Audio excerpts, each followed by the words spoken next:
Assalamualaikum warahmatullahi wabarakatuh. Om Swastiastu, Namo Buddhaya, Salam Kebajikan. Di sini kami ingin mempresentasikan hasil testing dan implementasi dari kelompok kami dengan studi kasus e-learning SMAN 10 Bogor dengan anggotakan saya sendiri, Adelia Putri. Dan saya Apriliana Kalista Paulus. Saya Dwiki Juliansa. Saya Maria Susantiwatu. Dan saya Muhammad Arbi Ajrullah. Selanjutnya akan dijelaskan oleh Apriliana Kalista Paulus.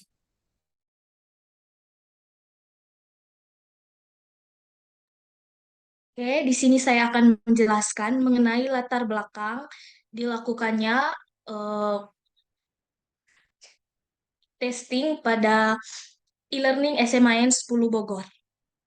Di era digital saat ini, pendidikan mengalami transformasi signifikan dengan adopsi teknologi e-learning.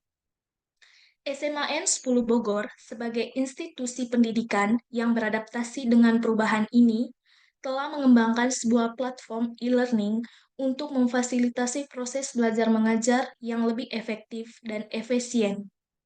Platform ini dirancang untuk memberikan akses materi pendidikan, kuis, serta interaksi antara guru dan siswa secara online. Mengingat pentingnya hal ini, keandalan dan keamanan dalam platform e-learning, kelompok kami melakukan dua metode pengujian yang komprehensif, yaitu metode black box testing dan white box testing.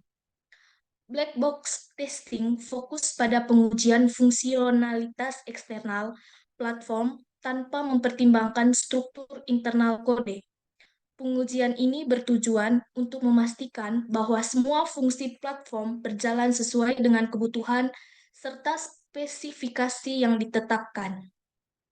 Sedangkan white box testing dilakukan dengan menelaah struktur internal kode platform.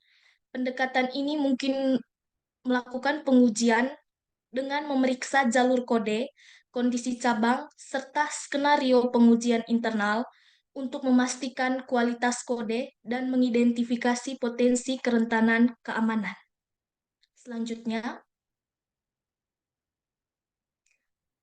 berikutnya rumusan masalah. Yang pertama, bagaimana tingkat efektivitas dan efisiensi fungsionalitas yang disediakan oleh platform e-learning dalam mendukung proses belajar mengajar. Apakah semua fitur berfungsi sesuai dengan kebutuhan proses pembelajaran? Yang kedua, bagaimana performa platform ketika diakses oleh banyak pengguna secara bersamaan? Apakah platform dapat menskalakan sesuai dengan peningkatan jumlah pengguna? Yang ketiga, apakah terdapat celah keamanan dalam kode atau dalam implementasi fungsionalitas platform? Bagaimana platform ini melindungi data dan privasi pengguna? Yang keempat, bagaimana kemampuan integrasi platform dengan sistem atau perangkat lunak lain yang digunakan di SMAN 10 Bogor? Nah, dari sini kelompok kami melakukan testing dengan penyelesaian dari masalah-masalah ini yang membantu meningkatkan kualitas serta efektivitas platform e-learning di SMAN 10 Bogor.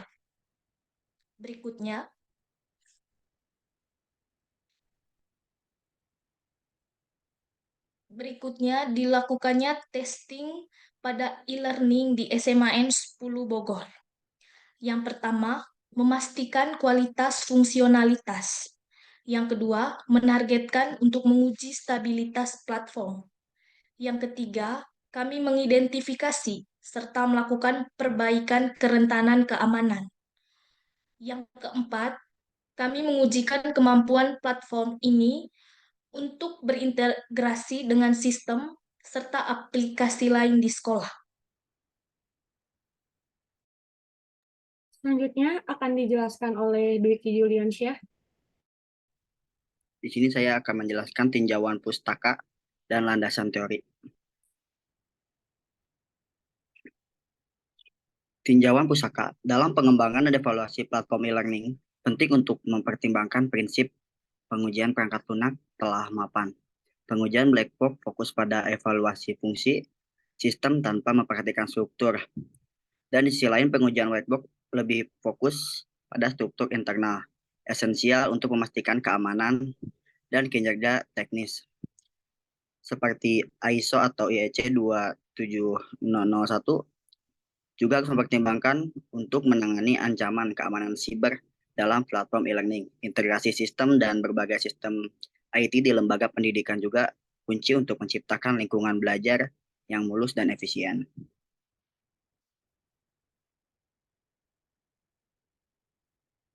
Di sini ada landasan teori. Landasan pengujian perangkat lunak dalam pengembangan e-learning berfokus pada prinsip-prinsip yang mapan. Dengan dua metode utama yaitu pengujian black box yang mengevaluasi fungsional tanpa mempertimbangkan struktur internal, dan pengujian white box yang memeriksa struktur internal perangkat lunak. Dalam konteks teknologi e-learning, fokus pada interaktivitas, kolaborasi, aksesibilitas, dan usability menjadi esensial. Seiring dengan tuntutan learning, keamanan privasi data dalam e-learning ditegaskan oleh standar ISO untuk menyoroti pentingnya perlindungan data pengguna identifikasi kerentanan keamanan. Selain itu, landasan teori mencakup standar pendidikan dan teknologi seperti Common Core State, Standar, dan ISTE, Standard for Educator, yang memberikan kerangka kerja untuk pengembangan konten e-learning. Integrasi sistem seperti yang diterapkan oleh Baker pada 2018 dianggap kunci untuk menciptakan lingkungan belajar yang efisien dan efektif dengan menghubungkan platform e-learning dengan sistem lain di lembaga pendidikan. Selanjutnya di sini ada profil dari website SMAN e-learning dari SMAN 10 Bogor. Yang pertama itu ada registrasi, terus ada login juga, kemudian bisa mengakses materi, yang kemudian bisa interaksi dan diskusi, dan ada pengumpulan tugas, kemudian ada presensi siswa, dan evaluasi dan feedback.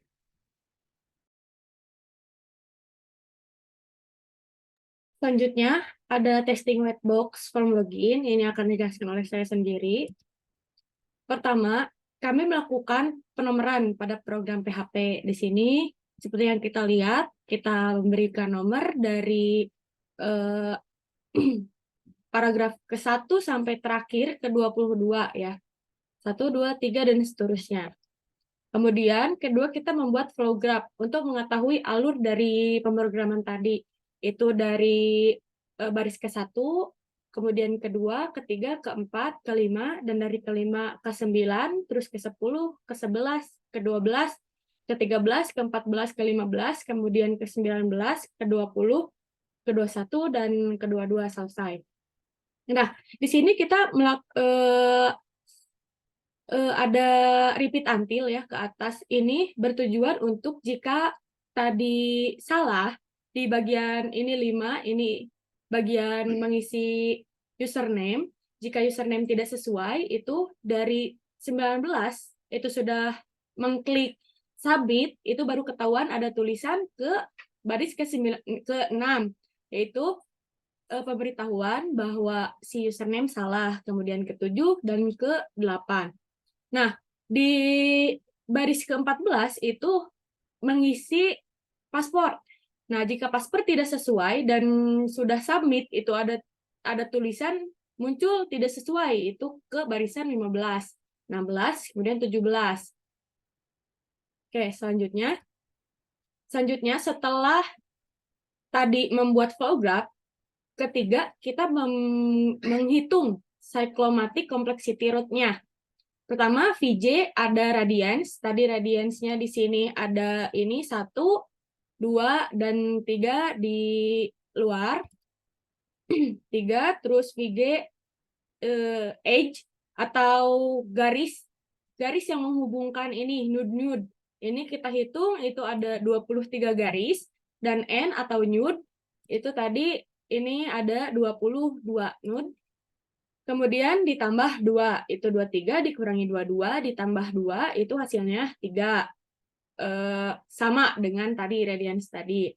Nah, kemudian setelah menghitung tadi, kita menghitung P atau ini percabangan. Percabangan di flow graph ini atau di form login ini itu ada dua ya tadi if else-nya. Itu di 14 ke 15 dan ke 16 satu, dan dari 5 ke 9 dan ke 6 ini satu, jadi dua. Nah, di sini kita tulis 2 ditambah 1, itu hasilnya 3. Nah, jika ini udah sama semua hasilnya 3, kemudian keempat kita membuat independent path-nya agar kita mengetahui si alurnya ini benar atau enggak 3 gitu. Nah, tadi ini ya, jika login tidak bermasalah, ini dari atas ke bawah. Nah, terus jika login tapi username salah, tadi ini dari 1, ke 2, ke 3, ke 4, ke 5, ke 9, 10, 11, 12, 13, 14, 18, 19. Nah, jika 19 sudah mencet submit, itu username-nya salah, itu akan balik ke 16. Kan masuk ke 16 akan ada tampilan bahwa username salah. Terus ke 7 dan ke 8. Nah, jika login tapi passwordnya salah, ini tadi akan 1, 2, 3, 4, 5, 9, 10, 11, 12, 13, 14, 18, 19. Sudah mengklik submit, ini passwordnya salah, itu akan balik ke 15 tadi. Ini 15, kemudian 16, dan 17. Selanjutnya kelima, setelah mengetahui tadi, kita bisa membuat graph matrix root-nya. Nah, di sini kita lambangkan dengan 1 jika ada kaitannya, atau dari tadi 1 ke 2, kan? Nah, di sini kita dilambangkan oleh 1. Terus 2 ke 3, 3 ke 4, 4 ke 5, 5 ke 6, dan ke 9 tadi. Karena adanya persimpangan atau tadi itu dari 5 ada ke 8 dan ke 6. Nah, kemudian dari 6 itu ke 7, 7 ke 8, terus 8 nggak ada tadi kan. Terus 9, 9 ke 10, 10 ke 11, 11 ke 12, 12 ke 13, 13 ke 14, 14 ke 15, dan ke 18. Karena persimpangan tadi, terus 15 ke 16, 16 ke 17, 17 tidak ada karena tadi akhir ya, hasil persimpangan tadi, terus 18 ke 19, 19 ke 20, 20 ke 21, 21 ke 22, dan 20 tidak ada karena ini akhir. Dan jumlahnya semuanya ketika diseluruhkan ini sama 3. Jadi ini sudah benar hasil dari hasil testing white box kami. Yang kedua, kita melakukan testing di bagian upload file di pengkodingan. Nah, ini kodingannya sama ya. Pertama, kita membuat penomoran terlebih dahulu kepada programnya. Di sini baris pertama 1, 2, 3, 4, 5, dan 6. Ada 6 baris. Dan kedua kita membuat flow graph-nya. Ini satu alur ya. 1, 2, 3, 4, 5, 6. Nah, di sini ketiga kita membuat cyclomatic complexity root-nya. VJ, R ini 1 karena di luar ini itu pasti ada radiansnya ya 1. Nah, VJ, E dikurangi N ditambah 2. E atau H itu garis itu ada 5, 1, 2, 3, 4, 5. Dan newt itu ada 6, ditambah 2, itu hasilnya 1. Terus, kemudian kita menambahkan tadi P atau percabangan. Di sini karena tidak ada percabangan, maka di sini kita tuliskan 0, ditambah 1, hasilnya 1. Dan jumlahnya ini semua sama. Kemudian, setelah itu kita membuat independent path-nya. Nah, independent path itu karena tadi 1 ya, 1 arah, jadi di sini 1, 2, 3, 4, 5, dan 6. Cuman 1 doang independent path-nya. Kemudian kita membuat graph matrix root-nya. Nah, karena tadi ditandai oleh 1 ya, ini 1 ke 2, 2 ke 3, 3 ke 4, 4 ke 5, 5 dan ke 6, dan 6 kosong. Dan di sini hasilnya 1. Jadi hasil dari kesimpulan dari testing white box kita ini semuanya sesuai. Selanjutnya akan dijelaskan oleh Arif. Ya, kemudian di sini saya akan menjelaskan tentang table black box dari form register. Nah, kita ini menguji table niche dulu ya. Nah, data yang diuji itu kita diujinya niche. Nah, kita menginputkan 16 angka yaitu 1, 2, 3, 5, 6, 7, 8, 9, 5, 6, 7, 3, 4, 5, 6. Hasil yang kita harapkan itu bisa terdaftar. Nah, terus output testingnya itu bisa terdaftar juga. Jadi hasil atau uji kesimpulannya itu valid. Nah, kemudian kalau kita menguji atau menginput huruf kurang dari 16 angka, yaitu kayak A, B, C, D, E, F, G, H, I. Nah, hasil yang diharapkan itu tidak bisa terdaftar, tapi output testingnya itu bisa terdaftar. Nah, itu invalid. Nah, kemudian kita menguji tabel nama lengkap. Data yang diuji kan nama lengkap ya tabelnya. Kita input aja angka 1, 2, 3, 4, 5, 6. Nah, hasil yang diharapkan tidak bisa terdaftar. Nah, tapi output testingnya itu bisa terdaftar. Jadi hasil ujian atau kesimpulannya itu invalid. Nah, kemudian kalau kita input huruf seperti nama Dwiki Juliansyah, nah hasil yang diharapkan kan bisa terdaftar. Terus output testingnya juga bisa terdaftar juga. Jadi hasil ujinya itu atau kesimpulannya valid. Ya, kemudian next.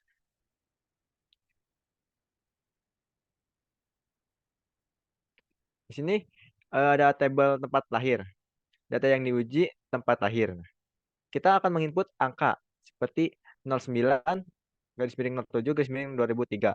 Hasil yang diharapkan itu bisa terdaftar. Nah, dan kemudian output testingnya itu bisa terdaftar juga. Jadi hasil uji atau kesimpulannya valid. Begitupun tempat lahirnya menginput hurufnya seperti DD garis miring MM garis miring YY. Nah, hasil yang diharapkan tidak bisa terdaftar dan output testing juga tidak bisa terdaftar karena tempat lahir itu diinput oleh angka, hanya berlaku oleh angka. Jadi hasil uji atau kesimpulannya valid.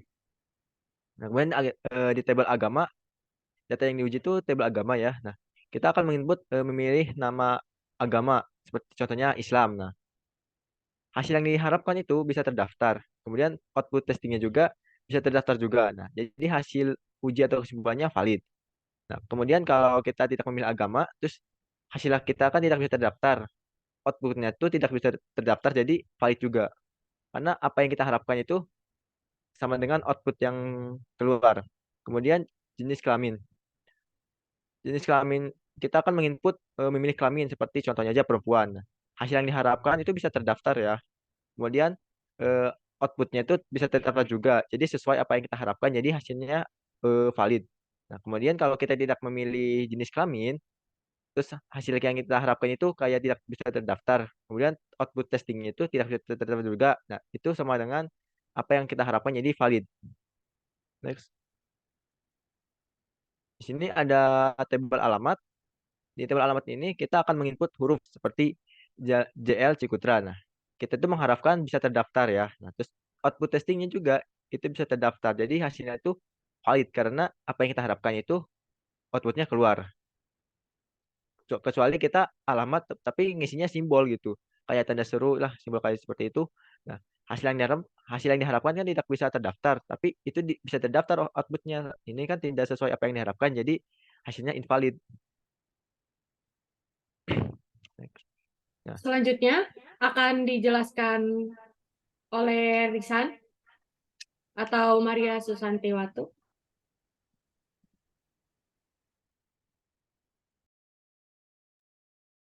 Selanjutnya ada table username. Di sini itu data yang diuji itu ada dimasukkan input, ada nama, yaitu contohnya Adelia. Di sini ada hasil yang diharapkan itu bisa terdaftar, lalu output dari testingnya itu bisa terdaftar, sehingga hasil dari uji kesimpulannya itu valid. Lalu ada username huruf dan simbol. Di sini hasil yang diharapkan itu keduanya tidak bisa terdaftar, dan output yang dihasilkan itu di bagian huruf itu tidak bisa terdaftar sehingga hasil uji kesimpulan itu valid. Namun di input simbol itu bisa terdaftar sehingga hasil uji kesimpulannya itu invalid. Lalu yang tabel yang ke-8 itu ada password. Di sini ada data yang diuji itu diinputkan password kompleks yaitu 8 karakter yang berisi huruf besar, huruf kecil, lalu ada simbol, lalu ada angka. Seperti ada Lia, @123, Di sini hasil yang diharapkan itu bisa terdaftar, lalu seperti yang diharapkan outputnya testing juga itu bisa terdaftar sehingga hasil uji kesimpulan itu valid. Lalu ada satu huruf yaitu A. Hasil yang diharapkan di sini itu tidak bisa terdaftar, namun output testing itu bisa terdaftar sehingga hasilnya hasil uji kesimpulannya itu invalid. Lalu ada angka 1. Hasil yang diharapkan dari inputnya di angka 1 ini itu tidak bisa terdaftar, namun output yang dihasilkan itu bisa terdaftar sehingga hasil uji kesimpulannya itu invalid. Lalu ada simbol add. Hasil yang diharapkan di sini itu tidak bisa terdaftar juga, namun seperti sebelumnya bisa terdaftar di output testingnya sehingga si hasil uji kesimpulan ini invalid. Selanjutnya. Lalu di sini ada table testing black box form presensi. Di sini ada NIS, kolom tabel NIS. Yang pertama itu NIS akun yang digunakan diinputkan itu 16 angka. Hasil yang diharapkan itu dapat melakukan presensi, lalu output testing itu siswa dapat melakukan presensi sehingga hasil uji kesimpulan ini valid. Lalu yang kedua ada mengosongkan NIS. Hasil yang diharapkan itu tidak dapat melakukan presensi, lalu outputnya itu seperti hasil yang diharapkan sehingga hasil uji kesimpulannya itu valid. Lalu ada tabel yang kedua yaitu nama lengkap. Data yang diuji di sini ada nama lengkap dengan data yang diinput. Nama lengkap seperti contoh Rifki Ramlan Fadila. Hasil yang diharapkan dari diinputnya data ini itu dapat melakukan presensi, lalu seperti hasil yang diharapkan, output yang dihasilkan pun dapat melakukan presensi sehingga hasil dari uji kesimpulan ini valid. Lalu yang kedua itu mengosongkan nama atau tidak menginputkan nama. Hasil yang diharapkan itu tidak dapat melakukan presensi. Lalu output dari si testing yang tadi ini tidak dapat melakukan presensi sehingga hasil uji kesimpulannya itu valid. Lalu yang ketiga itu memasukkan NIS ke kolom nama. Hasil yang diharapkan itu tidak dapat melakukan presensi, namun output testing itu dapat melakukan presensi sehingga si hasilnya itu tidak sesuai dengan output, jadi hasil uji kesimpulan ini invalid. Lalu yang ketiga ada tabel kelas. Data di sini yang diuji itu ada kelas yang di mana di input itu menginputkan kelas yang sesuai seperti contohnya kelas 11 IPA 1. Hasil yang diharapkan itu dapat melakukan presensi. Di sini output testing sesuai dengan hasil yang diharapkan sehingga uji hasil kesimpulan ini valid. Lalu yang kedua ini ada mengosongkan kelas atau tidak menginputkan kelas. Hasil yang diharapkan itu tidak dapat melakukan presensi. Lalu output testing itu tidak dapat melakukan presensi juga sehingga hasilnya ini sesuai dengan uji kesimpulan. Lalu yang ketiga mengganti kelas dengan kelas yang salah seperti tadi itu kan kelasnya itu 11 IPA 1 namun yang diinputkan ini 11 IPA 5. Hasil yang diharapkan dari input ini itu tidak dapat melakukan presensi. Namun output testing ini tuh dapat melakukan presensi sehingga hasilnya itu invalid. Lalu ada kolom tabel mapel, maaf. Di input data di sini itu menginput mapel yang sudah diikuti. Contohnya di sini matematika.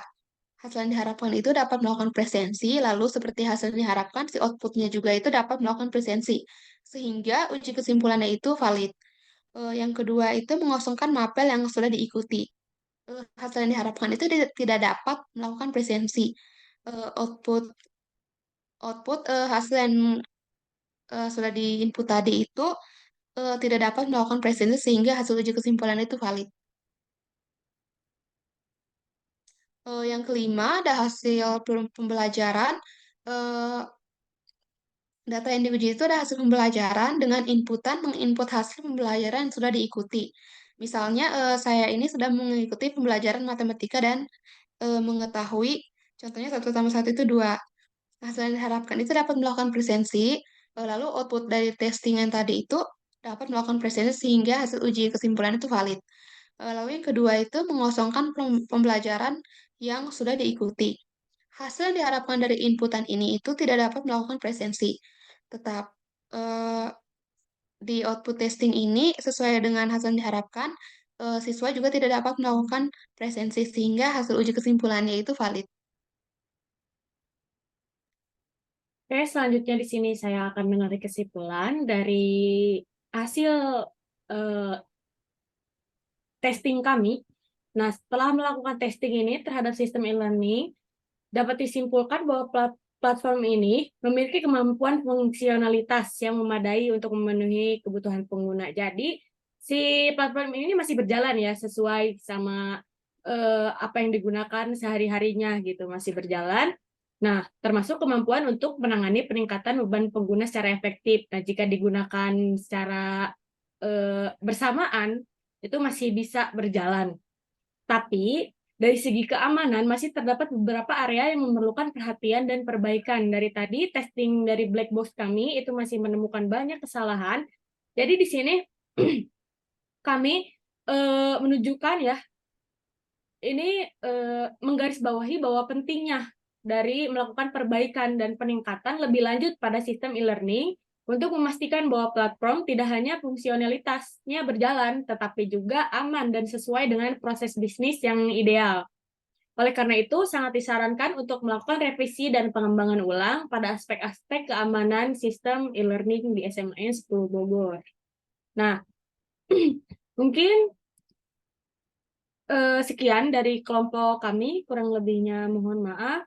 Wassalamualaikum warahmatullahi wabarakatuh. Waalaikumsalam warahmatullahi